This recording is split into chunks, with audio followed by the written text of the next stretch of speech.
కృపా కనికరం కలిగిన మా దేవ, మహోన్నతుడా, సర్వాధికారి, నీ ఉన్నతమైన శక్తివంతమైన నామాన్ని బట్టి ఉదయకాలం మీ నామాన్ని ఆరాధిస్తూ ఉన్నాం ప్రభువా. గత పరిశుద్ధ ఆదివారం పండుగ దినము నుండి ఈ పండుగ దినం వరకు మీ దయగలిగిన రెక్కల నీడలో కాపాడి సజీవ లెక్కలు మమ్మల్ని ఉంచినందుకు స్తోత్రాలు. మా పట్ల మీకున్న ప్రేమ ఎంత గొప్పది నాయనా. 15వ కీర్తనలో ఉన్న ఆ సత్ప్రవర్తన యోగ్యత ఏ మంచి మానలో లేకపోయినా నా తండ్రి, ఆ కొలతలకు మేము తగిన వారం కాకపోయినా మీరు మమ్మలను విసర్జించలేదు. మమ్మలను కాదనక నాయన మాలో యథార్థతను మీరే పుట్టించారు. నిత్యము మాకు మేలు చేయటం మానకుండానట్లు భయభక్తులు కూడా మీరే మాకు పుట్టించారు. నాయన, లోకము మాకు కన్నీరును మిగిలిస్తే మా ప్రతి బాష్ప బిందువును తుడిచి నీ యొక్క గుడారమును మాపై కప్పటానికి కూడా మీరే ఇష్టపడ్డారు. ఎంత గొప్ప దేవుడు నాయన. మా పట్ల నీకున్న ప్రేమ వాత్సల్యతలకు వందనాలు చెల్లిస్తున్నాను నాయన. లోకా 19:10 నశించిన దానిని వెదకి రక్షించినావు. మేము నశించిపోయిన వారం, ఈ మంచి లక్షణాలు లేక, ఈ నీతి భక్తి లేక మేము నాయన నా తండ్రి మునుపటి దురాశల వలన చెడిపోయిన మా ప్రాచీన స్వభావముతో మేము నశించిపోయినాం. అలాంటి మమ్ములను యేసుక్రీస్తు యొక్క నా తండ్రి రక్తము ద్వారా కడిగి ప్రభువైన యేసుక్రీస్తుని విశ్వాసముంచి నమ్మి బాప్తీసం పొందుట ద్వారా నూతన జీవాన్ని మీరు మాలో ప్రవేశపెట్టినందుకు స్తోత్రాలు. ఇదంతా నీ కృపేనయ్యా, ఇదంతా నీ కనికరమే తండ్రి. నాయన, మా పట్ల మీరు చూపుతున్న ప్రేమకు, మాలో నాటుతూ వచ్చిన భక్తికి, మాలో పెట్టిన భయభక్తులకు, మాకిచ్చిన రక్షణకు ఏమి రుణం తీర్చుకోలేక నేనేం తగ్గించుకుంటూ మీ నామాన్ని హెచ్చిస్తూ మా ప్రభువును ప్రియ రక్షకుడైన యేసుక్రీస్తు నామములో స్తుతి ఆరాధన సమర్పిస్తున్నాను తండ్రి. ఆమేన్.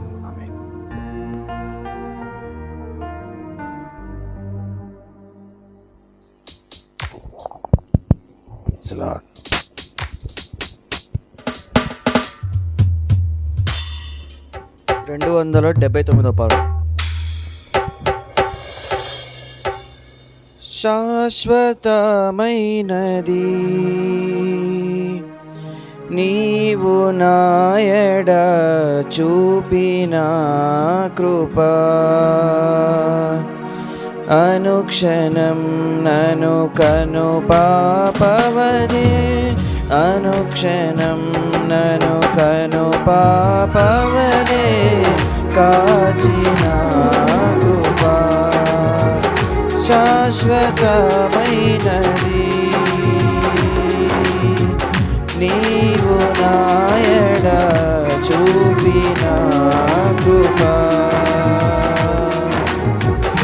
నీకు బహుదూరమైన నన్ను చేరదీసిన నా తండ్రివి, నీకు బహుదూరమైన నన్ను చేరదీసిన నా తండ్రివి, నిత్య సుఖ శాంతియే నాకు నీదు కౌగిలిలో, నిత్య సుఖ శాంతియే నాకు నీదు కౌగిలిలో. శాశ్వతమైనది నీవు నాయడ చూపిన కృపా, అనుక్షణం నను కను పాపవదే, అనుక్షణం నను కను పాపవదే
కాచిన కృప శాశ్వతమైనది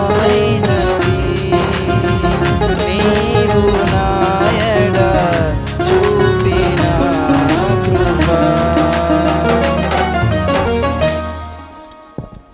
దేవుని పరిశుద్ధ గ్రంథములో నుండి లేవియా కాండము, దేవుని వాక్యాన్ని చదువుదాం. లేవియా కాండము 24వ అధ్యాయము. 24వ అధ్యాయం మొదటి నుండి. మరియు యెహోవా మోషేకు ఈలాగు సెలవిచ్చెను, దీపము నిత్యము వెలుగుచుండునట్లు ప్రదీపము కొరకు దంచి తీసిన అచ్చమైన ఒలీవా నూనెను తేవలెనని ఇశ్రాయేలీలకు ఆజ్ఞాపించుము. ప్రత్యక్షపు గుడారములో శాసనముల అడ్డతెరకు వెలుపల అహరోను సాయంకాలము మొదలుకొని ఉదయము వరకు అది వెలుగునట్లుగా యెహోవా సన్నిధిని దానిని చక్కపరచవలెను. ఇది మీ తరతరములకు నిత్యమైన కట్టడ. అతడు నిర్మలమైన దీపవృక్షం మీద ప్రదీపములను యెహోవా సన్నిధి నిత్యము చక్కపరచవలెను. ప్రార్థన చేసుకుందాం. దయగలిగిన మా తండ్రి, నీ కొందనాలయ్యా, నీ మహాప్రేమను బట్టి ఉదయకాలం స్తుతిస్తున్నాను. మాతో మాట్లాడండి. మీ స్వరాన్ని వినినట్లు దయ చూపండి. నీ కృపను కనికిరాన్ని కోరుకుంటూ యేసు నామములో ప్రార్థించి వేడుకుంటున్నాను తండ్రి, ఆమేన్. మంచిది ప్రియులారా, దేవుని పరిశుద్ధ గ్రంథంలో లేవియా కాండం 24వ అధ్యాయములో దైవజనుడైన మోషే ద్వారా ఒక అద్భుతమైన విషయాన్ని దేవుడు ఈ విషయాన్ని రాయించాడు. ఇశ్రాయేలు ప్రజల మధ్య దేవుడు నివసించే ఒక పద్ధతిని దేవుడు తెలియచేసి, నేను మీరు మధ్య నివసిస్తాను కనుక మీరు ఒక ప్రత్యక్షపు గుడారాన్ని ఏర్పాటు చేయాలి అని చెప్పాడు. ప్రత్యక్షపు గుడారం అంటే ఇప్పుడు మందిరం అనుకోండి. ఆ రోజుల్లో ప్రత్యక్షపు గుడారం. ఈ ప్రత్యక్షపు గుడారములో దేవుడు కొన్ని వస్తువులను ఏర్పాటు చేయమన్నాడు. ప్రత్యక్షపు గుడారములో గంగాళము కాళ్ళు కడుగుకోవటానికి, బలిపీఠము బలి నర్పించటానికి, అడ్డతెర, అలాగే మందసములో అహరోను చిగురించిన కర్ర, మన్నా పాత్ర, 2 ధర్మశాస్త్రపు పలకలు, వాటి మీద కెరూబులు కలిగిన నాకీషు పనిగా 2 కెరూబులు, ఆ తర్వాత దీపస్తంభం అంటే దీపవృక్షం అంటారు. కనుక ఈ సిస్టమ్ అంతా కూడా దేవుని యొక్క ఆత్మ సంబంధమైన పద్ధతులకు గుర్తుగా ఉన్నాయి. దేవుడు పాత నిబంధన కాలములో దైవత్వాన్ని ప్రతిబింబింపజేసే విధంగా, యేసుక్రీస్తును తెలియచేసే విధంగా అనేకమైన వస్తువులను ఏర్పాటు చేశాడు. వాటిలో మనం చదువుకున్నది దీపస్తంభము లేక దీపవృక్షం. 24వ అధ్యాయంలో ఏం చదువుతున్నామంటే 3వ వచనములో ప్రత్యక్షపు గుడారములో అని చదువుతున్నాం. ఏ గుడారం అంట? ప్రత్యక్షపు గుడారం. కనుక ప్రత్యక్షపు గుడారములో ఇప్పుడు చెప్పినట్టు అనేక వస్తువుల్లో ఒకటి దీపస్తంభం లేక దీపము. కనుక దీపము నిత్యం వెలగాలి, అది వెలుగుతూనే ఉండాలి. దైవజనుడు యాజకుడైన అహరోను దాని మసిబారకుండా సవరిస్తూ ఉండాలి, నూనెను నిత్యం పోస్తూ ఉండాలని అనేక విషయాలు ఇందులో తెలియజేశాడు. దేవుని బిడ్డలుగా దేవుని యొక్క ప్రత్యక్షపు గుడారము దేవుని మందిరం అయితే, దేవుని మందిరములో ఉండే ఆయా ఉపకరణాలు విశ్వాసీ జీవితానికి కూడా అవి సంకేతాలు. విశ్వాసీ జీవితానికి కూడా అవి చక్కగా మాదిరికరముగా ఉన్నట్లు మనం తెలుసుకోవాలి. ఇందులో దైవజనుడైన మోషే దీపమును గూర్చిన విషయాలు ప్రస్తావించాడు.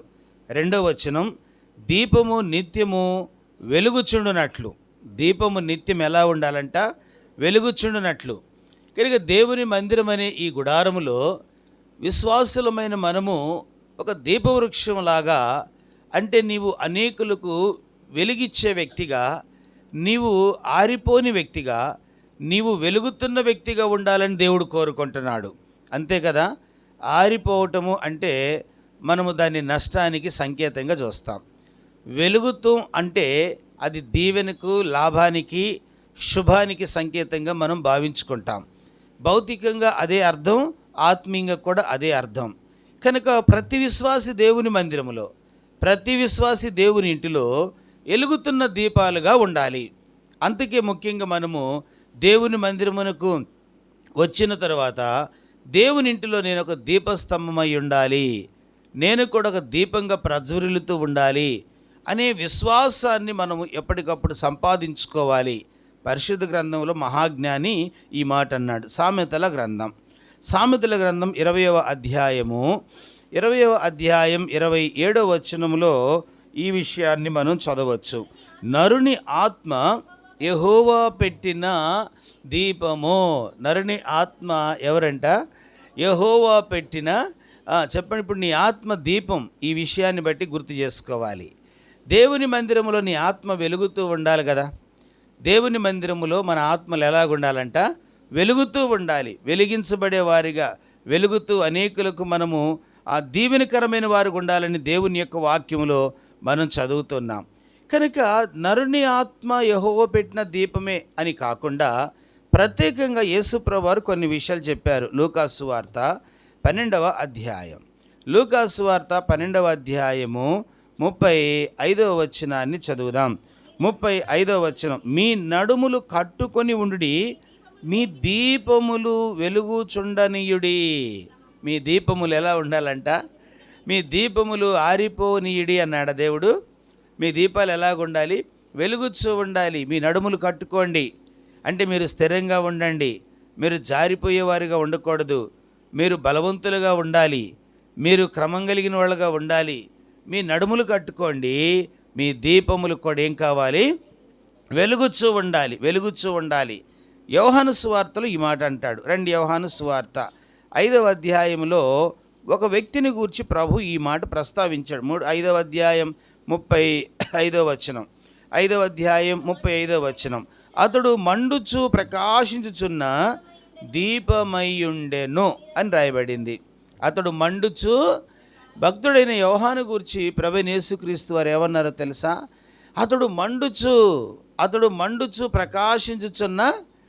లూకాసు వార్తలు ఏమన్నాడు? మీ నడుములు కట్టుకొని మీ దీపాలను ఏం చేయాలంట? కనుక నీవు వెలుగుతున్న వ్యక్తిగా ఉండాలి, మందిరములో వెలుగుతున్న దీపంగా నీవు ఉండాలి. అసలు దేవుని మందిరములో, ప్రత్యక్షపు గుడారము లాంటి దేవుని సంఘములో నీవు నేను ఒక ప్రజ్వరిల్లే ద్వీపాలుగా ఉండాలని దేవుడు మనల్ని ఏర్పాటు చేసుకున్నాడు. చీకట్లో ఉన్న మన జీవితాలను దేవుడు వెలుగులోకి తీసుకొచ్చిందే అందుకు. పేతురు పత్రిక 2:19 ఏమంటాడు? అయితే చీకటిలో నుండి ఆశ్చర్యకరమైన తన వెలుగులోనికి ఎక్కడికి పిలువబడ్డామంట? మనం వెలుగులోకి పిలువబడ్డాం. ఎక్కడి నుండి పిలువబడ్డాం? చీకటిలో నుండి. చీకటి అనగా పాపము, లోకము, వ్యసనము, శరీరము, దేవుని దుఃఖపెట్టే జీవిత విధానం, దేవుని ఆయాసపెట్టే బ్రతుకు, సత్యమునకు వ్యతిరేకంగా మాట్లాడే నోరు, కనుక ప్రేమను, పరిశుద్ధతను కలిగి జీవించని జీవిత విధానం, నీతికి దూరంగా బ్రతుకుతున్న జీవిత విధానం, ఇది చీకటి. కనుక ఈ చీకట్లో నీవు బ్రతకటం ఆయనకి ఇష్టం లేదు, నేను బ్రతకటం ఆయనకి ఇష్టం లేదు. అందుకు దేవుడు మనల్ని ఏం చేశాడంటే వెలుగులోకి తీసుకొచ్చాడు. కనుక వెలుగులోకి వచ్చిన నీవు వెలుగుతూ ఉండాలి. వెలుగులోకి తీసుకొచ్చిన నీవు కూడా దీపం వలె ఏం కావాలంట? వెలుగుతూ ఉండాలి, వెలుగుతూ ఉండాలి. దేవుని యొక్క సేవకుడైన దావీదు ఒక దినాన యుద్ధంలోకి వెళ్ళాడు. ఓ ప్రమాదం రానే వచ్చింది. అప్పుడు తనతో ఉన్న వాళ్ళు ఒక మాట అన్నారు. చదువుతారా? పరిశుద్ధ గ్రంథము 2వ సమూయేలు గ్రంథం, 2వ సమూయేలు గ్రంథము 21వ అధ్యాయము, 2వ సమూయేలు గ్రంథం 21వ అధ్యాయం 17వ వచనం, సెరూయా కుమారుడైన అబీషై రాజును ఆదుకొని ఆ ఫిలిస్తీని కొట్టి చంపెను. దావీదు జనులను దీన్ని చూచి, ఇశ్రాయేలీలకు దీపమగు నీవు, ఆ మాట చాలు, ఇశ్రాయేలీలకు నీవెవరు అంట? దీపము. ఇశ్రాయేలీలకు దీపమగు నీవు ఆరిపోకూడదయ్యా. కనుక దేవుని యొక్క సేవకుడైన దావీదును ఇశ్రాయేలు ప్రజలు ఎలా భావించుకున్నారంటే, నీవు దీపం లాంటి వాడివి, నీవుంటే మాకు వాక్యం చెప్తావు, నీవుంటే మాకు పాటలు నేర్పుతావు, నీవుంటే మాకు ఆరాధన నేర్పుతావు, నీవుంటే యుద్ధాలు చేయగలుగుతావు, నీవుంటే మంచి సలహాలు ఇవ్వగలుగుతావు, నీవుంటే మేము క్రమంగా బ్రతకగలుగుతాం. నీవు లేకపోతే తండ్రి లేని పిల్లల్లాగా మారిపోతాం. నీవు లేకపోతే క్రమశిక్షణ ఉండదు, నీవు లేకపోతే హెచ్చరించే వాళ్ళు ఉండరు, నీవు లేకపోతే గద్దించే వాళ్ళు ఉండరు. కనుక నీవు ఇశ్రాయేలీయులకు దీపము. దావీదు ఎవరంటే ఇశ్రాయేలుకు దీపము. నీకు తెలుసా నీ ఇంటికి దేవుడు నిన్ను ఒక దీపంగా ఉంచాడని? నీకు తెలుసా దేవుడు నిన్ను సంఘములకు దీపంగా ఉంచాలని ఆశపడ్డాడని? కనుక నీవే ఆరిపోతే ఎవరికి సత్యం చెప్పగలుగుతావు? నీలోనే పరిశుద్ధత లోపిస్తే, నీలో నీతి లోపిస్తే, నీలో సమర్పణ లోపిస్తే, నీలో క్రమశిక్షణ లోపిస్తే ఎవరికి మనము దేవుని గురించి మాట్లాడగలుగుతాం? కనుక దేవుని వాక్యం ఏం చెప్తుందంటే, ఇశ్రాయేలీలకు దీపముగు నీవు ఏం కాకూడదంట, ఆరిపోకూడదు. చాలామంది భక్తి జీవితంలో ఆరిపోతున్నారు. అనేక మంది ఆరిపోయిన స్థితిలో వెళ్ళిపోతున్నారు. గమనించండి, ఆరిపోవటం అనేది అన్ని అనర్థాలకు ప్రారంభం. ఎంతో భయంకరమైన పరిస్థితి. బైబిల్ పరిశుద్ధ గ్రంథములో దేవుని మందిరములో ద్వారాలు తెరవకుండా దీపములు ఆర్పివేసిన ఒక స్థలమున్నది.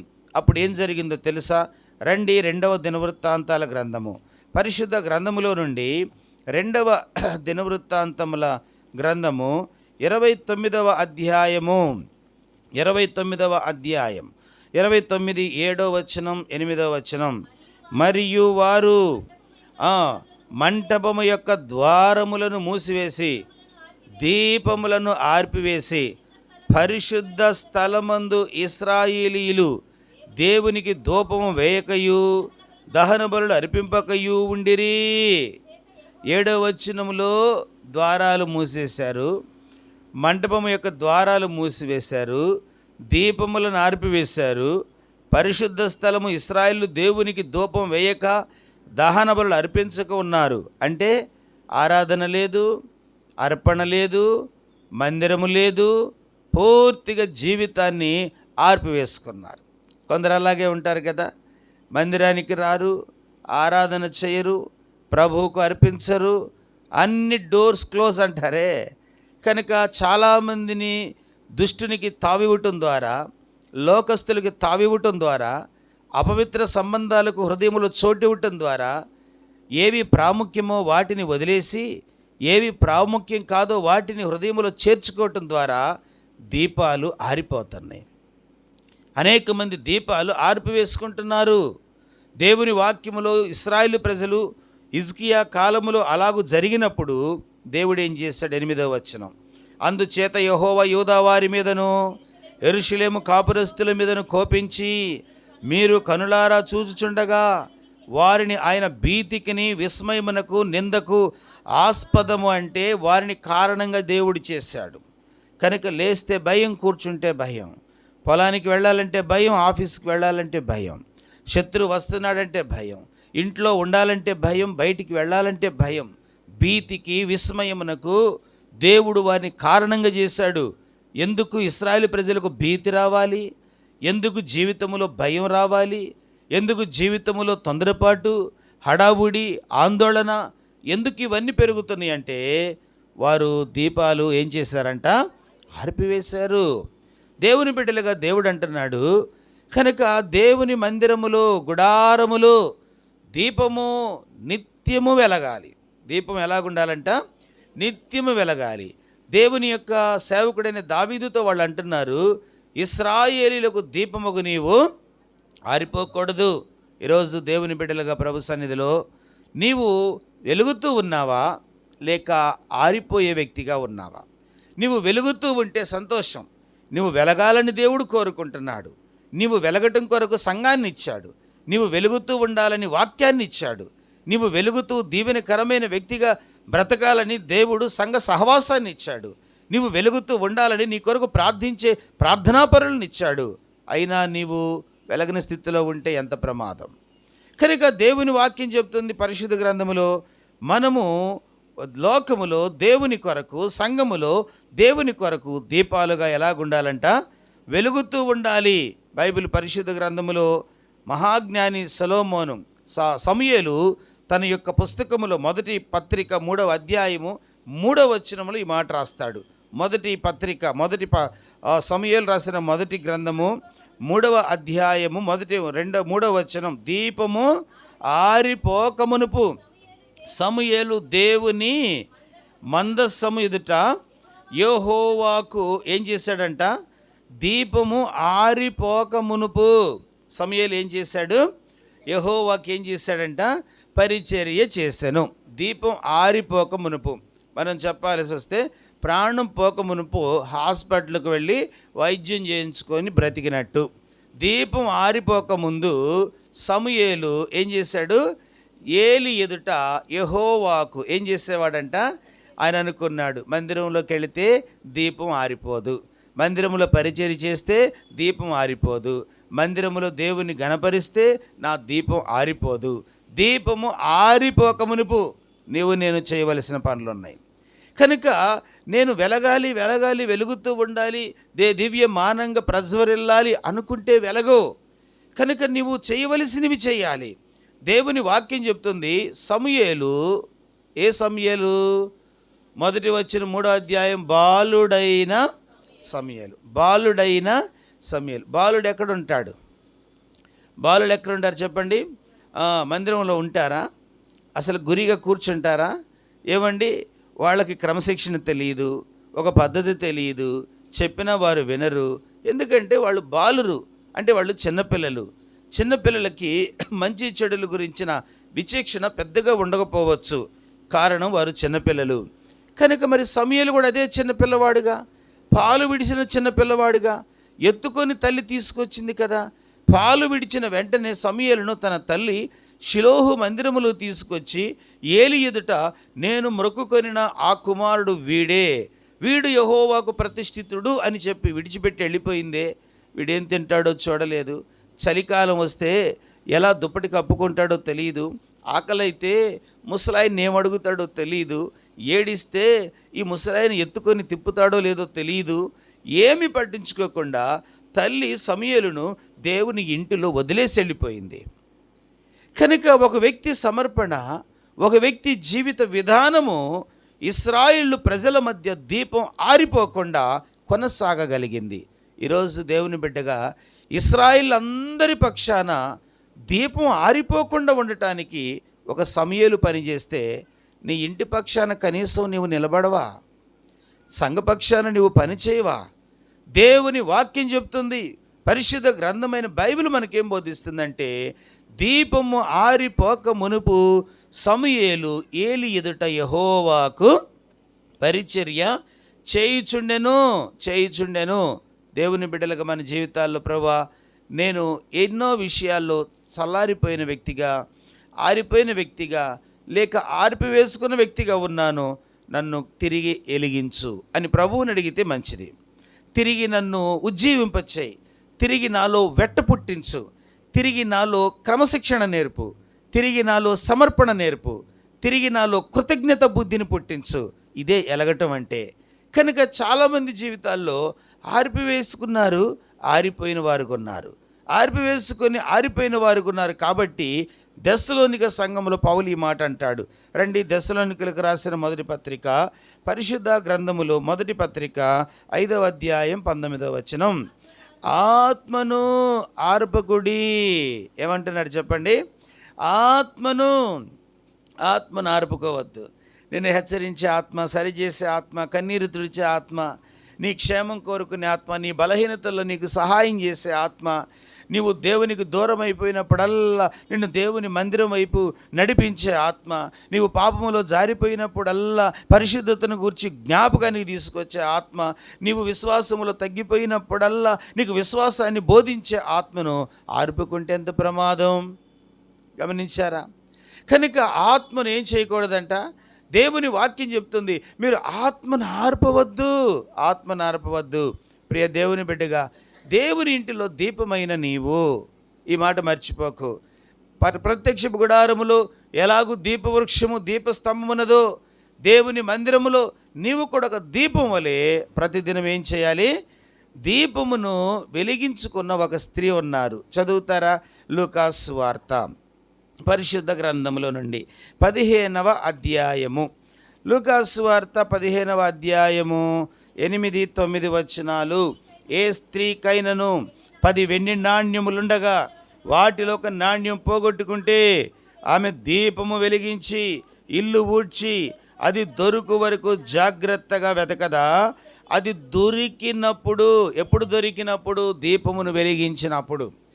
చీకట్లో వెతికితే ప్రయోజనం లేదు, చీకటి అంటే సరుకులు వెతికినట్టుంటుంది అన్నాడు ఒక భక్తుడు. ఎవరు లేకపోతే పరిశుద్ధాత్మను గోరుము, జీవమా యేసు ప్రభుని పేరట వేడుము. పరిశుద్ధాత్ముడు లేనిదే ఎలాగుంటుంది? చీకటింట్లో సరుకులు వెతుకు రీతి. కనుక చీకటింట్లో సరుకులు వెతికినట్టుంటుంది. దేవుని బిడ్డగా నువ్వు వెలగకపోతే, వెలిగించబడకపోతే నువ్వు వెతుకుతావు కానీ దొరకదే. నువ్వు ప్రయాసపడతావు, ఫలితము దొరకదే. కలలుగంటావు, కలలు కలల్లాగానే మిగిలిపోతాయే. పరిగెత్తుతావు, గమ్యాన్ని చేరలేవే. ఎంతో కష్టపడతావు, కూడబెట్టుకోలేవే. కారణం ఏంటంటారు? దీపం వెలగలేదు. ఈమె చూడండి ఎంత మంచి జ్ఞానం కలిగిన స్త్రీయో. కనుక నాణ్యం పోయిందని స్టేషన్కి వెళ్ళి కేసు పెట్టలేదు, నాణ్యం పోయిందని పక్కింటోడి మీద గొడవ పెట్టుకోలేదు, నీ వల్లే పోయింది, నా వల్లే పోయింది, అడ్డాం డూమని ఎగరలేదు. వెంటనే తనలోని మార్పు తీసుకొచ్చుకుంది, తన క్రియలను మార్చుకుంది, తన విధానాన్ని మార్చుకుంది, తనకు తాను ఏం చేయాలో నేర్చుకుంది, ఆత్మ సంబంధమైన విషయాలు కూర్చుకుంది. ఆమె దీపాన్ని వెలిగించింది. అప్పుడు స్పష్టంగా ఎక్కడ ఏమున్నదో అర్థమవుతా ఉంది. ఈరోజు దేవుని బిడ్డగా నీవు వెలిగించబడితే నష్టాలు లాభాలు అవుతాయి. గుర్తుపెట్టుకో. నీవు వెలిగించబడితే దుఃఖము సంతోషంగా మారిద్ది. నీవు వెలిగించబడితే చీకటి నీ జీవితానికి వెలుగైపోతుంది. నీవు వెలిగించబడితే నిందలు ఘనముగా మార్చబడతాయి. సమస్య అంతా మనము వెలిగించబడటంలోనే ఉంది. కనుక దేవుని వాక్యం చెప్తుంది, మనము దేవుని ఇంటిలో దీపముల వంటి వారము. కనుక మనం ఎలాగుండాలి చెప్పండి? వెలిగించబడుతూ ఉండాలి. దీపము ఆరిపోక ముందు సమూయేలు పనిచేసినట్టు, దీపము ఆరిపోయిన కుటుంబములో దీపమును వెలిగించి పోగొట్టుకున్న నాణ్యమును సంపాదించుకున్నట్టు నీవు నేను జీవించాలని దేవుని వాక్యం సెలవిస్తుంది. ఈ మొదటి అనుభవం. రెండవది చదువుదాం. పరిశుద్ధ గ్రంథములో లేవియాకాండము 24వ అధ్యాయం 2వ వచనాన్ని మరలా చదువుదాం. దీపము నిత్యము వెలిగించున్నట్లు ప్రదీపము కొరకు దంచి తీసిన అచ్చమైన ఒలీవ నూనె తేవలనని ఇశ్రాయేలీలకు. కనుక దీపము అయిన మనము వెలిగించబడాలి అంటే ఏముండాలని చెప్తుంది వాక్యం? ఒలీవల నూనె. ఏ నూనె అంటే అచ్చమైన ఒలీవల నూనె, అంటే కల్తీ లేని నూనె, అది అర్థం అచ్చమైన అంటే. కనుక మంచి ఒరిజినల్గా తీయబడిన ఒలీవల నూనె మీరు తీసుకురావాలి అని దేవుడు ఇశ్రాయేలు ప్రజలకు తెలియజేశాడు. బైబిల్ పరిశుద్ధ గ్రంథములో ఒలీవ అనేది ఎంతో అద్భుతమైనది. ఆదికాండము నుండి ప్రకటన గ్రంథం వరకు ఆయా సందర్భాల్లో ఒలీవ గింజలు, ఒలీవ నూనె, ఒలీవ మొక్కలు, ఒలీవ చెట్లు రకరకాలైన ఆశీర్వాదాలకు సంకేతంగా దేవుడు చూయించాడు. మనకు తెలుసు ఆదికాండములో జలప్రళయం వచ్చింది కదా. జలప్రళయములో అన్నీ కొట్టుకుపోయినాయి. ఆ భయంకరమైన చెట్లు, మహావృక్షాలు, మృగాలు, మనుషులు, ప్రాకారము లాంటి ఇళ్ళు అన్నీ పోయినాయి. జలప్రళయం తర్వాత పావురాన్ని పంపించాడు దైవజనుడైన నోవాహు. ఏం తీసుకొని వచ్చింది? అన్నీ కూడా కుళ్ళిపోయినప్పుడు త్రుంచబడిన ఒలీవ కొమ్మను, ఆకును తన నోట కరిపించుకొని ఎక్కడికి వచ్చిందంట? ఓడ యొద్దకు వచ్చినది. ఎన్నో మొక్కలు దానికి కనిపించలేదు. ఏ మొక్క పర్ఫెక్ట్గా ఆ పావురానికి అందుబాటులో ఉందంటే పచ్చగా, తాజాగా, అద్భుతముగా, ప్రయోజనకరముగా, భూమి మీద వాతావరణము పీస్ఫుల్గా ఉంది అనటానికి సంకేతంగా ఆ పావురం ఏం తీసుకొచ్చిందంట? ఇప్పటికి కూడా సమాధానానికి సంకేతం పావురము యొక్క నోటిలో ఉన్న ఒలీవ ఆకులను చూయిస్తారు, మీకు తెలిసే ఉండొచ్చు. కనుక కొన్ని సింబల్స్ ఉంటాయి కదా. కనుక సమాధానానికి, సంతోషానికి సంకేతంగా ఎగురుతూ నోటిలో కరుచుకున్న ఒలీవ మొక్కతో ఎగురుతున్న పావురాన్ని గుర్తుగా తీసుకుంటూ ఉంటాం. నెమలని ఒక గుర్తు, పావురాన్ని ఒక గుర్తు, ఇలాగూ సింహాన్ని ఒక గుర్తుగా ఎలా తీసుకుంటారో సమాధానానికి సంకేతంగా ఒలీవ మొక్కను మనం తీసుకోవాలి.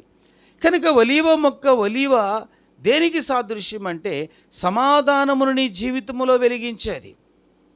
సమాధానకరమైన జీవితము నీవు జీవించున్నట్లు, సమాధానకరమైన అనుభవంలో కుటుంబం బ్రతుకున్నట్లు, సమాధానకరమైన వ్యక్తిగా నీ ఆరోగ్యము, ఆయుష్, ఆత్మ సంబంధమైన జీవితము కొనసాగటానికి ఒలీవ దోహదపడుతుంది. దేవుడు అంటున్నాడు మోషే ద్వారా, ఒలీవల నూనె, అచ్చమైన ఒలీవల నూనె నీవు కలిపి చెరిపెడి ఆ గింజలు ఈ గింజలు ఓ గుప్పెడు పోసి దంచి ఏదో ఒక చేదు రసాన్ని తీసుకొస్తే దీపం వెలుగుతుందా?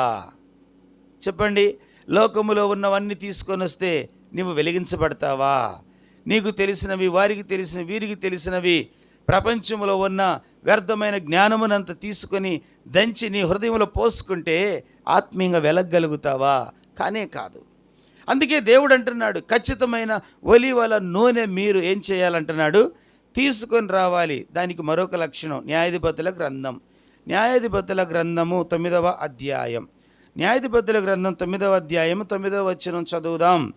మమ్మును ఏలుమని ఒలీవ చెట్టును అడగగా, ఒలీవ చెట్టు దేవునిని మానవులను దేని వలన నరులు సన్మానించుదురో ఆనా తైలము ఇయ్యకుండా మాని చెట్ల మీద రాజునయుండి ఇటు అటు ఊగుచుటకు నేను వచ్చేదనా అని వాటితో చెట్లన్నీ వచ్చి ఒలీవ చెట్టుతో అన్నాయంట, నీవు చాలా బాగున్నావు కనుక మా మీద రాజుగా ఉండరాదు, మేము నిన్ను రాజుగా ఏర్పాటు చేసుకుంటామంటే ఒలీవ చెట్టు ఎస్ ఇదే అవకాశం ఉందా?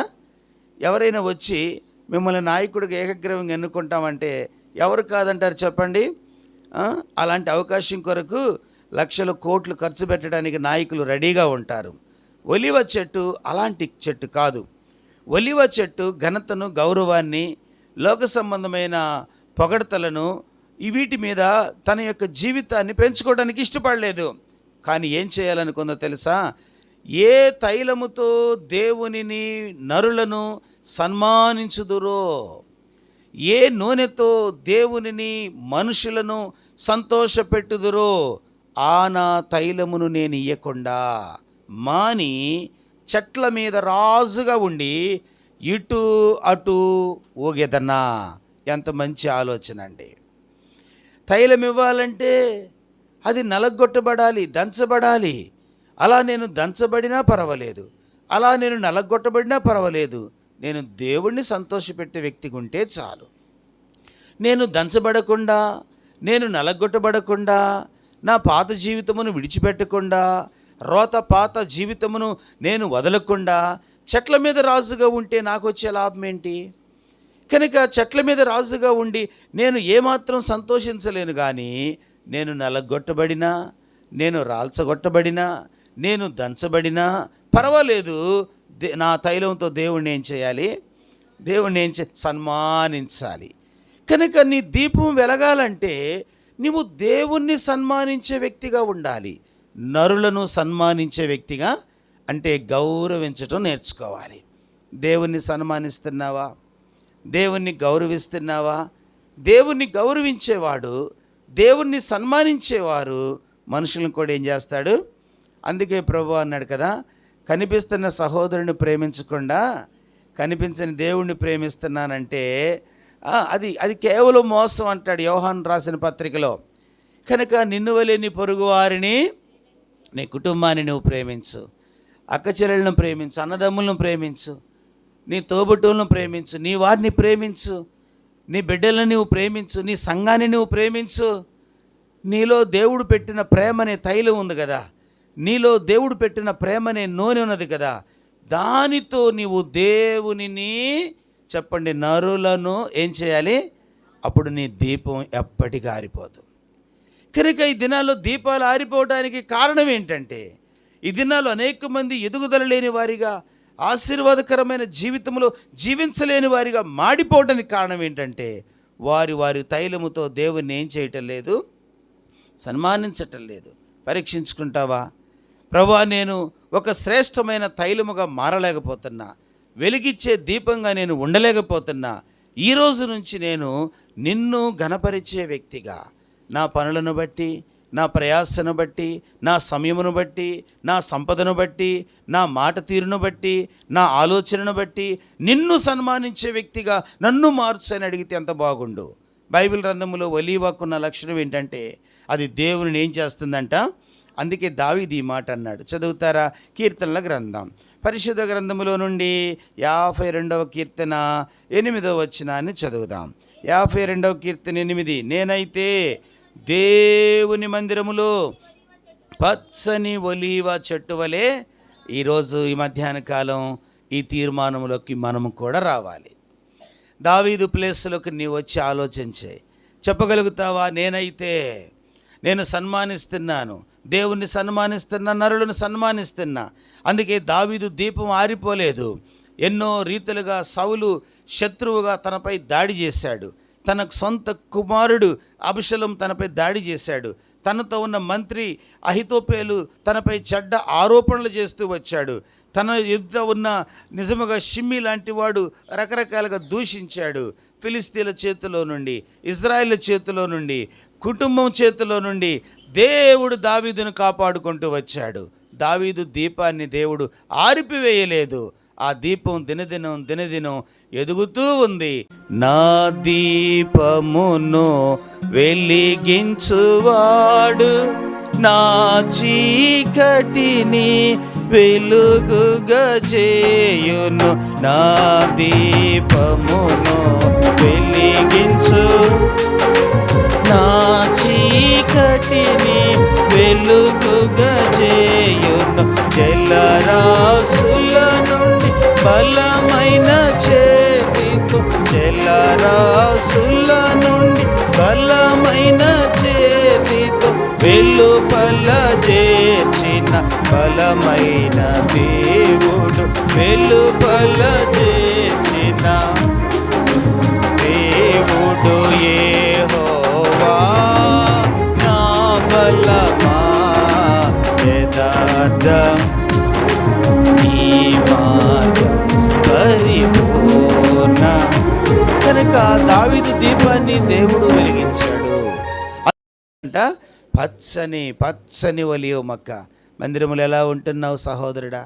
పచ్చగా ఉన్నావా? ఎండిన స్థితిలో ఉన్నావా? భక్తిలో ఎండిపోతున్నావేమో, ఆరాధన లేక ఎండిపోతున్నావేమో, విశ్వాసం లేక ఎండిపోతున్నావేమో, క్రమశిక్షణ లేక ఎండిపోతున్నావేమో. ఆలోచన చేయి. శారీరకంగా బిడ్డలు ఎండిపోతుంటే అమ్మ నాన్నకి ఎంత బాధ. ఏంటో ఈ పిల్లకి అన్ని పెడతాం, ఏంటో వీడికి అన్ని ఇస్తానే ఉంటాం, కానీ ఎదుగుదల లేదు. శారీరకంగా బలహీనంగా ఉన్నప్పుడు వారిని బట్టి మనం సంతోషించాం. ఆత్మీయంగా నిన్ను బట్టి దేవుడికి కూడా అలాగే, నిన్ను బట్టి సేవకుడు కూడా అలాగే. ఎదుగుదల లేని బిడ్డలను బట్టి, ఎదుగుదల లేని సంఘమును బట్టి, ఆత్మ సంబంధంగా ఎదుగుదల లేని వారిని బట్టి దేవుడు దుఃఖపడతా ఉంటాడు. అందుకే ఈ మధ్యాహ్న కాలం బైబిల్ చెప్తుంది, దీపము నిత్యము ఎలాగా. ప్రభు సన్నిధిలో మొదటిగా నీవు దీపమని గుర్తించు. రెండవది, నీవు ఒలీవాగా ఉంటే నీ దీపము నిత్యము వెలుగుతూ ఉంటుంది. మూడవ అనుభవాన్ని చదువుదాం రండి. అదే లేవియా కాండం 24వ అధ్యాయం, 24వ అధ్యాయము 3వ వచనం చివరి భాగము. యెహోవా సన్నిధిని దానిని చక్కపరచవలెను, ఇది మీ తరతరములకు నిత్యమైన కట్టడ. అతడు నిర్మలమైన దీపవృక్షం మీద ప్రదీపములను యెహోవా సన్నిధిని నిత్యము. మూడవదిగా, దీపమును చక్కబరుస్తూ ఉంటే వెలుగుతుంది. మొదటిగా నీవు దీపమని గ్రహించు, కనుక నీవు వెలగాలి. కనుక రెండవదిగా వెలగటానికి నీవు ఒలీవా వలె మారాలి. మూడవదిగా నీ దీపము ప్రతి దినము ఏం చేయాలంట? చక్కబరచాలి. దీపం చక్కబరచడం ఏంటి? కరెంట్ వచ్చిన తర్వాత దీపాలు మర్చిపోయాం కదా. ఒకప్పుడు కిరోసిన్ దీపాలు ఉండేవి. ఆ యొక్క ఒత్తిని అలాగూ కాటన్ పైకి తీసి చక్కగా వెలిగించేవాళ్ళు. ఒక రోజంతా 2 రోజులు వెలిగిన తర్వాత ఆ దీపం పైన ఏమైపోతుంది? మసిబారిపోతుంది. ఆ వ్యక్తి ఏం చేస్తాడు? దీపం వెలిగించే వ్యక్తి తన వేళ్లతో మసిని, ఆ ఒత్తిని నలిపేస్తాడు. ఆ మసి ఉంటే కాంతి రాదు, అది విషయం. మసి ఉంటే తైలాన్ని పీల్చుకోలేదు. తైలాన్ని తీసుకోలేదు. కనుక మసిని తొలగించే ప్రక్రియ, మసిని తొలగించిన తర్వాత దానిని శుభ్రంగా పిండిన తర్వాత మరలా దీపాన్ని వెలిగిస్తాడు. దేవుడు అంటున్నాడు అహరోనుతో, యాజకుడైన అహరోను, ప్రధాన యాజకుడైన నీవు ప్రత్యక్ష గుడారములో ఉన్న దీపవృక్షం దగ్గరికి వెళ్ళు. వెళ్ళాను ప్రభా, ఒలివ నూనె పోసాను ప్రభా, వెలిగించు. వెలుగుతుంది కానీ గుడ్డిగా వెలుగుతుంది నాయన, అట్లయితే మసిబారు ఉంటుంది చూడు. కనుక మసిబారిన దీపాన్ని ఏం చేయాలి? ఆ దీపాన్ని, ఆ ఒత్తిని నలిపేయాలి. చాలామందిని దేవుడు నలుపుతుంటే ఒప్పుకోరు, దేవుడు గద్దిస్తుంటే ఒప్పుకోరు. బైబిల్ చెప్తుంది, నా కుమారుడా, నీ తండ్రి శిక్షను, తండ్రి గద్దించగా తన శిక్షను నీవు త్రోసివేయొద్దు, తృణీకరించొద్దు. ఎందుకు తండ్రి శిక్షిస్తాడు? తండ్రి ఎందుకు దండిస్తాడు? బైబిల్ చెప్తుంది, తండ్రి శిక్షించిన కుమారుడు ఎలాంటి వాడు? ధన్యుడు, జ్ఞానము గలవాడవుతాడు. దేవుడు ఎందుకు ఒత్తిని, మసిని నలుపుతున్నాడంటే నీలో నూతన జీవాన్ని పై తీసుకురావాలని, నీలో నూతన భక్తిని పైకి తీసుకురావాలని, నీవు అనేకులకు దీవెనకరమైన వ్యక్తిగా మార్పు చెందాలని. బైబిల్ పరిశుద్ధ గ్రంథంలో రాయబడింది, దేవుడు అనేక మంది జీవితాలకు పేరుకుపోయిన మసిని నలిపేస్తూ వచ్చాడు, ఆ బూడిదను తొలగిస్తూ వచ్చాడు. అందుకు ఒప్పుకున్న వారు దీవించబడ్డారు. లూకాసు సువార్త, యోహాను సువార్త, పరిశుద్ధ బైబిల్ గ్రంథములో నుండి దేవుని వాక్యాన్ని చదువుదాం. 4వ అధ్యాయం, యోహాను సువార్త 4వ అధ్యాయము 7వ వచనం. 4వ అధ్యాయం 7వ వచనం. సమరయ స్త్రీ ఒకటి నీళ్లు చేదుకొనుటకు అక్కడికి రాగా, ఎక్కడికి వచ్చిందంట? యాకోబు బావి దగ్గరికి వచ్చింది సమరయ స్త్రీ. సమర స్త్రీ అనగానే మనకు తెలుసు, ఈమె ఎలాంటి స్త్రీ? ఈమె కుటుంబంలో క్రమశిక్షణ లేని జీవితాన్ని జీవిస్తున్న స్త్రీ. ఆమె జీవితం అంతా అస్తావ్యస్తంగా ఉన్న స్త్రీ. అయితే రక్షకుడిని కలుసుకుంది, రక్షకుడితో మాట్లాడుతుంది, యేసుక్రీస్తుతో తన సంభాషణ కొనసాగిస్తూ ఉంది. ప్రభు ఒక మాట అన్నాడు, 16వ వచనం చదువుదాం. యేసు, నువ్వు వెళ్ళి నీ పెనిమిటిని పిలుచుకొని ఇక్కడికి రమ్ము అని ఆమెతో చెప్పెను. ఆ స్త్రీ, నాకు పెనిమిటి లేడని అనగా యేసు ఆమెతో, నాకు పెనిమిటి లేడని నీవు చెప్పిన మాట సరియే, నీకు 5 పెనిమిటిలుండిరి, ఇప్పుడు ఉన్నవాడు నీ పెనిమిటి కాడు, సత్యమే చెప్పితివనెను. ఈ మాట విన్నప్పుడు ఎవరైనా అక్కడ నిలబడతారా? నన్ను ఇలా నలిపేస్తున్నాడేంటి, నన్ను ఇలాగూ ఇబ్బంది పెడుతున్నాడేంటి, నా రహస్య జీవితాన్ని ఈయనకి ఎలా తెలిసింది, నా యొక్క క్రమం లేని జీవితం ఈయనకి ఎవరు బోధించారు? కనుక అక్కడ నుండి ముఖం మార్చుకుంటూ వెళ్ళిపోలేదు, తీసుకొచ్చిన బిందె ప్రభు మీద విసిరి వెళ్ళలేదు. ఆమె ఏం చేసిందో తెలుసా? ఆ మాట చదవండి, 17వ వచనం, 18వ వచనం చదువుదాం. 18వ వచనం. నీకు 5 పెనిమిటిలుండిరి, ఇప్పుడు ఉన్నవాడు నీ పెనిమిటి కాడు, సత్యమే చెప్పితివనెను. 19లో, అప్పుడు ఆ స్త్రీ, అయ్యా, నీవు ప్రవక్తవని పాపమును గురించి మాట్లాడిన తర్వాత ఆమె నోటి నుండి వచ్చిన మాట ఏంటి? అయ్యా. ఎవరు చెప్పారు నీకు అనలేదు. ఎందుకు ఇలా మాట్లాడుతున్నావు అనలేదు. రేపటి నుంచి నీ దగ్గరికి రాను అనలేదు. ఇది కాబట్టి మరొక సంఘం అని అనలేదు. ఏమని చెప్పింది తెలుసా? అయ్యా, నీవు ప్రవక్తవయ్యా. గమనించండి, ఆ మండుచూ ఉండవలసిన ఆమె జీవితం ఆరిపోయింది. వెలుగుతూ ఉండవలసిన సమరయ స్త్రీ చీకట్లో ఉంది. దీవెనకరంగా ఆమె ఉండాలని, అనేకులకు ఆశీర్వాదకరమైన దివిటీగా మండాలని దేవుడు ఆమె ఎద్దుకు వచ్చి మసిబారిన ఆమె ఒత్తిని, మసిబారిన ఆమె జీవితాన్ని సరిచేస్తున్నాడు, సవరిస్తున్నాడు. దానికి ఆమె ఒప్పుకున్నది. ఈరోజు దేవుని బిడ్డగా దేవుడు నిన్ను గద్దించినప్పుడు ఒప్పుకుంటున్నావా? పరిశుద్ధాత్ముడు నీతో మాట్లాడినప్పుడు నీవు నిజమే ప్రభు అని సరిచేసుకుంటున్నావా? సరి చేసుకోకపోతే నీవు వెలగలేవు సుమా. సరి చేసుకోకపోతే బైబిల్ చెప్తుంది, అతిక్రమములు దాచువాడు వాటిని ఒప్పుకొని విడిచిపెట్టేవాడు కనికరం. కనుక వర్ధిల్లని జీవితం కావాలా, కనికరం పొందే జీవితం కావాలా? పర్వాలేదు, వర్ధిల్లకపోయినా పర్వాలేదు, ఆరోగ్యం లేకపోయినా పర్వాలేదు, మంచితనం లేకపోయినా పర్వాలేదు, ఇదే పాపంలో బ్రతుకుతాను నీవు అనుకుంటావా? జాగ్రత్త. దేవుని వాక్యం చెప్తుంది, ఆయన నిన్ను వెలిగించే దేవుడు, ఆయన నిన్ను సరిచేసే దేవుడు, ఆయన నీలో ఉన్న మసి చీకటి పాపమును తొలగించే దేవుడు. సమరయ స్త్రీ ఎంత చక్కగా ఇష్టపడింది. నీకు 5 పెనిమిటిలు ఉన్నారంటే ఆమె సీరియస్ అయిపోలేదు, ఆమె కోప్పడలేదు, ప్రభువును దూషించలేదు. కానీ ఆమె అంటుంది, అయ్యా నీవు ప్రవక్తవని. ఆమె ఎంత అద్భుతంగా ఉన్నదంటే ఈ మాట తర్వాత 4వ అధ్యాయం 28వ వచనం, ఆ స్త్రీ తన కొండను విడిచిపెట్టి ఊరిలోనికి వెళ్ళి, మీరు వచ్చి నేను చేసినవన్నీ నాతో చెప్పిన మనుషుని చూడుడి, ఈయన క్రీస్తు కాడా అని ఊరి వారందరితో. మీరు గమనించండి, పాపస్థితిని గూర్చి చెప్పించుకుంది, పాపమును విడిచిపెట్టింది, క్రీస్తు శిష్యురాలైనది, ఊరి వారందరిని ప్రభు యొద్దకు తెచ్చింది. ఊరి వారందరినీ ప్రభు యొద్దకు తీసుకురావడానికి కారణం ఏంటంటే ఆమెకు ఆరోగ్యం వచ్చి తీసుకురాల, ఆమె అనుకున్నవి అనుకున్నట్టు జరిగితే తీసుకురాల, ఆమె జీవితాన్ని, ఆమె పేదరికాన్ని దేవుడు మార్చి కోటీశ్వరాలుగా దేవుడు చేసినందుకు తీసుకురాల. మరి ఎందుకు తీసుకొచ్చింది? ఆమె పాపమును గురించి దేవుడు మాట్లాడినందుకు.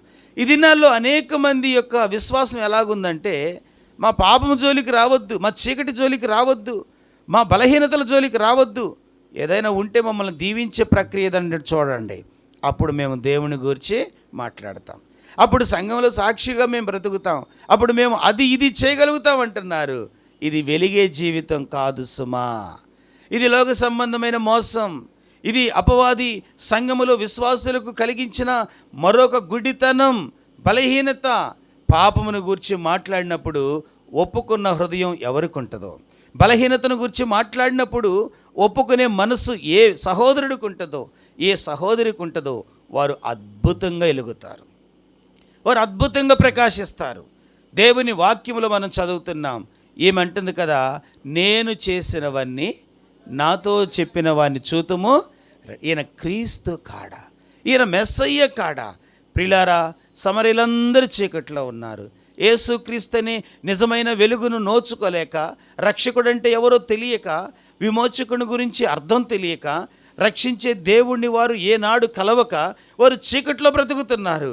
ఇలా చీకట్లో బ్రతుకుతున్న అనేకులను ఆమె ఒక్కసారిగా ఎక్కడికి తీసుకొచ్చింది? నువ్వు ప్రభు యొద్దకు తీసుకురావా?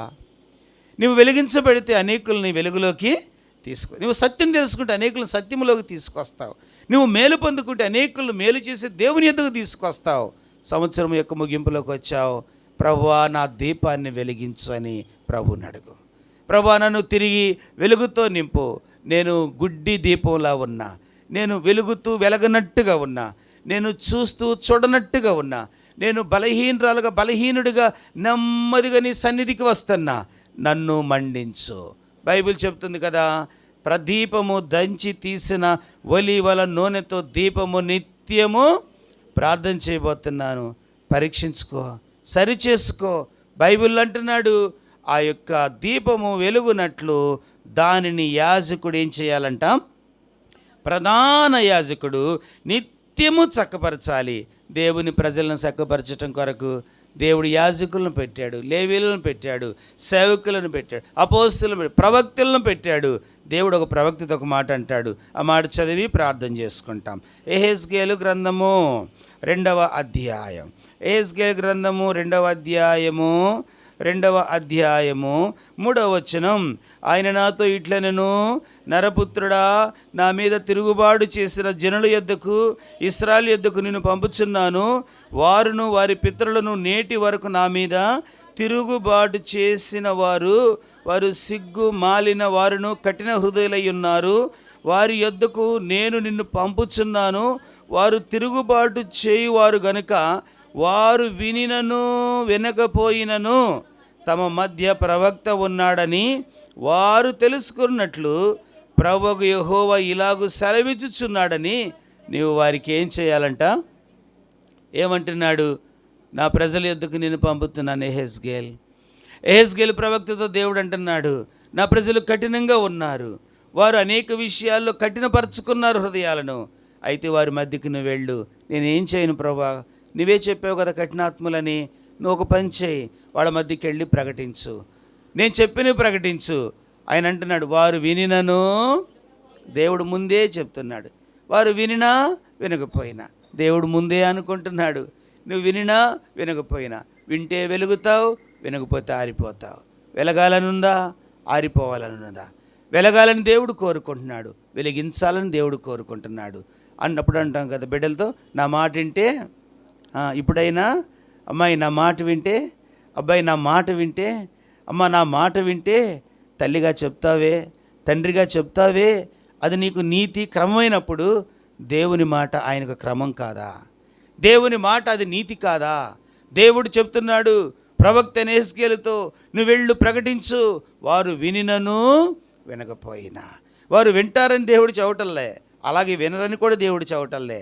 వినినా వినకపోయినా వారి మధ్య ప్రవక్త ఉన్నాడని వారు వెంటనే తర్వాత అధ్యాయంలో కూడా ఇదే మాట, మూడవ అధ్యాయం పరిశుద్ధ గ్రంథంలో 11వ వచనం, 3వ అధ్యాయం 11వ వచనం, బయలుదేరి చెరలో ఉన్న నీ జనుల యొద్దకు పోయి ఈ మాటలు ప్రకటించుము, వారు వినినను వినకపోయినను. మరలా అంటున్నాడండి, దేవుడు చెప్పాడని చెప్పయ్యా, నీ మీద దేవుడు చెప్పాడని చెప్పు, నీ మాటగా ఎందుకు నువ్వు చెప్పాలి? వారు వినినను వినకపోయినను నీవు ప్రకటించు. వారి మధ్య ఎవరున్నారని తెలుసుకోవాలంట, ప్రవక్త ఉన్నాడని. ఈరోజు దేవుని బిడ్డగా ఆయన మాట వింటావా? ప్రభువా, నాలో ఉన్న మసబారిన తనాన్ని నలిపివేయి నాయన, నాలో ఉన్న ఆ యొక్క మసిని తొలగించు నాయన. నేను తేటగా ఎలగాలయ్యా, నా బిడ్డలు తేటగా వెలుగుతూ ఉండాలయ్యా. కనుక నిన్ను వెలిగించాలని దేవుడు నిన్ను నన్ను అద్భుతమైన వారిగా మార్చాలని ఆయన కరిగిపోయాడు. నీకు తెలుసు కదా, కలువరి సిలువలో తన రక్తమునంతా దారబోసింది ఎందుకు? కలువరి సిలువలో సొగసు స్వరూపాన్ని ఎందుకు కోల్పోయాడు? చీకట్లో ఉన్న నిన్ను వెలుగుగా మార్చాలని కదా. చీకట్లో ఉన్న మన జీవితాలను ప్రభావవంతమైన వారిగా, దీవెనకరమైన వారిగా, సంఘానికి, సమాజానికి, కుటుంబానికి, నీ బిడ్డలకు, నీవు అనేకులకు ఒక దావీదు వలె, నీవు అనేకులకు ఒక సమరయ స్త్రీ వలె, నీవు అనేకులకు ఒక పేతురు వలె, పౌలు వలె దీవెనకరమైన వ్యక్తిగా మారాలని దేవుడు కోరుకుంటున్నాడు. ప్రార్థన చేసుకుందాం. ప్రభువా, నన్ను వెలిగించు. మోకరించు, ప్రభు వైపు చూద్దాం. దయగలిగిన దేవుని సన్నిధిలో ప్రియులారా ప్రార్థన చేయబోతున్నాం. ప్రభువా, నన్ను ఒక వెలుగు సంబంధిగా చేయనాయనా.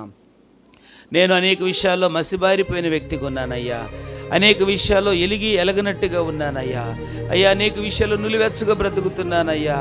నీవు నన్ను 12 నెలలు కాపాడావు. డిసెంబర్ మాసంలోకి నన్ను ప్రవేశపెట్టావు. నా బిడ్డలను నన్ను పోషించావు, ఆరోగ్యం ఇచ్చావు, ఆయుష్నిచ్చావు, ప్రమాదాలు తప్పించావు, ఎన్నో ప్రయాణాల్లో తోడుగా ఉన్నావు. ఎంతోమంది భక్తులు కొనుక్కోబడ్డారు, ఎంతోమంది దైవజనులు మరణించారు, ఎంతోమంది నీతిమంతులు రాలిపోయారు. నన్ను ఇంకను నీవు ఉంచావయ్యా. నేను ఇంకా చీకట్లో ఉంటాం న్యాయం కాదు, నేను ఇంకా మసిబారిన వ్యక్తిగా ఉంటాం న్యాయం కాదు, నేను ఇంకా నులివెచ్చగా ఉంటాం న్యాయం కాదు. నన్ను వెలిగించు ప్రభువా అని ప్రభువుని అడుగుతావా? ఆయన నిన్ను వెలిగించే దేవుడు, ఆయన మనకు వెలుగైన దేవుడు, మన కుటుంబాలను వెలిగించే దేవుడు. చీకట్లో ఉన్న మన బ్రతుకులను వెలుగుతో నింపాలని దేవుడు ఆశపడుతున్నాడు. ప్రభువుని అడుగు. నీవు అడిగితే నీకు సహాయపడతాడు. నీవు నీ బలహీనతల్ని క్షమించమని అడిగితే దేవుడు క్షమిస్తాడు. నాలో ఉన్న పొరపాటులు నాలో తొలగించని అడిగితే ప్రభు తొలగిస్తాడు. నన్ను సరిచేయంటే ప్రభు సరిచేస్తాడు. నీవు మౌనంగా ఉంటే, తప్పులతో ఉండి, బలహీనురాలుగా ఉండి, బలహీనుడిగా ఉండి కూడా దేవుణ్ణి అడగకపోతే నేను ఎలా బాగు చేస్తాడు? నీ యొక్క మసిబారిన స్థితిని ఎలా ఆయన శుద్ధి చేస్తాడు? దేవుడు అంటున్నాడు, దైవజనుడైన అహరోనుతో అంటున్నాడు, నీవు ఆ ఒత్తిని క్రమపరచు, చక్కపరచు. ఈ మధ్యాహ్నం ఆయన నిన్ను చక్కపరచాలనుకుంటున్నాడు. ఈ మధ్యాహ్నం నిన్ను చక్కపరిచే దేవుడు ఆయన్ని ఎదుటున్నాడు. ప్రభువా, నేను చక్క కాలేకపోతున్నాను, నా కుటుంబాన్ని నేను చక్కపరచుకోలేకపోతున్నాను, నా బిడ్డలు నేను చక్కపరచలేకపోతున్నాను, వారు నా మాట వింటలేదయ్యా. నీవు వారిని చక్కపరచు నాయన. మాలో ఉన్న మసిబారిన స్థితిని మార్చు నాయన. మాలో ఉన్న బలహీనతలు కడుగు నాయన. మమ్మల్ని నూతనపరచు నాయన. నీ రాజ్యానికి తగిన వారికి మమ్మల్ని సిద్ధపరచయ్యా. నీ రాజ్యానికి తగిన బ్రతుకులు మాకు ఇవ్వయ్యా. మా సంఘానికి నేను ఒక దీవెనగా మారాలయ్యా. నా కుటుంబానికి నేను ఒక దీవెనగా మారాలయ్యా. ఇశ్రాయేలుకు దావీదు దీపమని వారు ఒప్పుకున్నారయ్యా. నేను కూడా నా ఇంట్లో ఒక దీపం కావాలయ్యా. నా ప్రవర్తన ఒక వెలుగు ఉండాలయ్యా. నా ప్రవర్తన సంఘానికి దీవెనగా ఉండాలయ్యా. నీకు మహిమ తీసుకురావాలయ్యా. ఒలీవ వలె నేను నిన్ను ఆరాధించే వ్యక్తిగా ఉండాలయ్యా. నిన్ను ఘనపరిచే వ్యక్తిగా ఉండాలయ్యా. నన్ను సిద్ధపరచు ప్రభు నిన్ను అలా చేయగలడు. ప్రభు నీ కుటుంబాన్ని అలా చేయగలడు.